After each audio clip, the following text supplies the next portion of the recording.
He told the players when they're in the tunnel to give them a bunch of flowers but wrapped in barbed wire.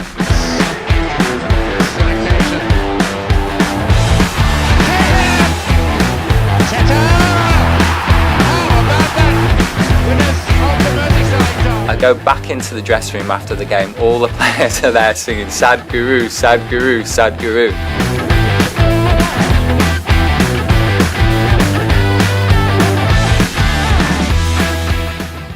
I was I went and spoke to the Everton Football Club. Is anybody following English Premier League? Huh? So that's the best leagues in the world, English Premier League, highest quality. The best players play there. Now the Spanish league is getting much better, but still English league is, in terms of talent, it's great. So, the last time when I was in Birmingham, a young man attended the program, not the program, just a talk, an evening talk. So I didn't know anything about Sadhguru, I'd never heard of him until the day before. And then, just before it's about to speak, this energy just came into the room, it just hit me like a ton of bricks. And he's standing there, this guy, this incredible guy, and he starts speaking.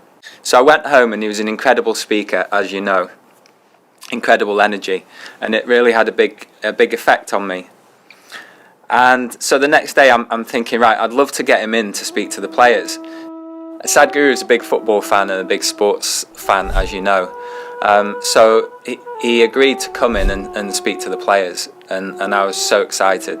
So the next morning, it was a Saturday, he was coming in to kind of meet the players and watch training. And all of a sudden, I started to get very nervous. Normally, I don't feel stressed, but I was very stressed and nervous.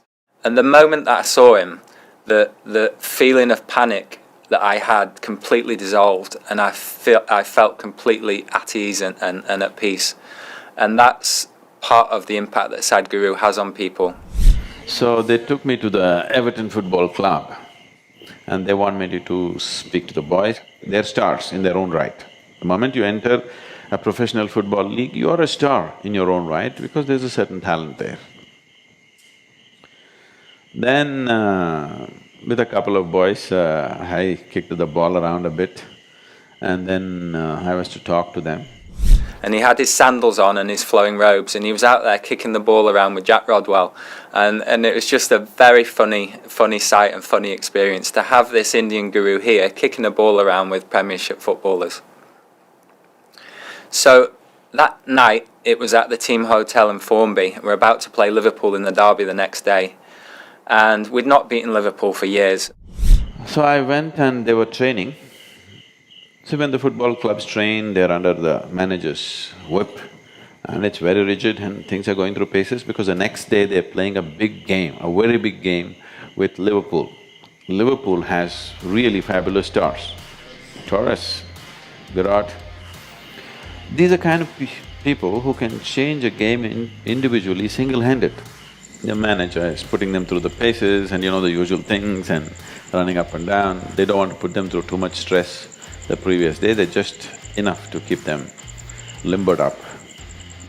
So I went there, I said I just want to be there and observe, and I was just there. So he comes into the room in his robes, and the players are sat there, and I noticed immediately that the players, all of a sudden, they just got this, like they calmed. Normally a lot of them can't sit still, but they completely sat still and were completely present and calm, and peace kind of came into the room. It was an incredible experience. And from being okay to slowly they became like this, because what they thought some religious preaching is going to come. I just asked them a simple questions and made them look at life in a certain way, look at the game in a certain way. I'm not trying to teach them soccer, they know how to play soccer. But how to keep yourself? Just this an hour and a half talk. Next day, I had special pass to go and sit in the box for the game, and I went and sat for the game. And one thing I remember is he told the players when they're in the tunnel and regarding the opposition is to give them a bunch of flowers but wrapped in barbed wire. And I won't go into what he meant by that, but it always stuck with me, and I know it stuck with the players as well. This, one of their stars is Tim Carey. Tim Carey is from Australia, and I saw this boy was just sitting there like this.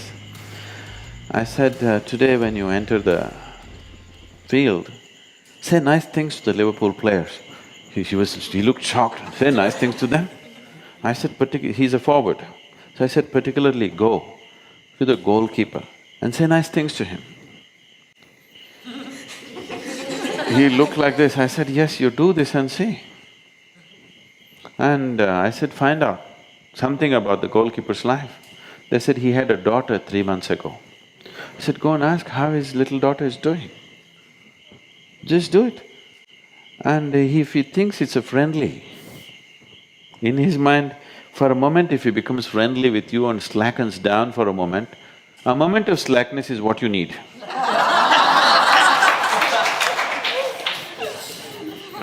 That's all the game is. And the first goal he scored. And I saw him actually patting, when they were introducing, he not only shook the hand, he went to the goalkeeper and he tapped him on his chest and said something nice. And within 20 minutes he scored the first goal.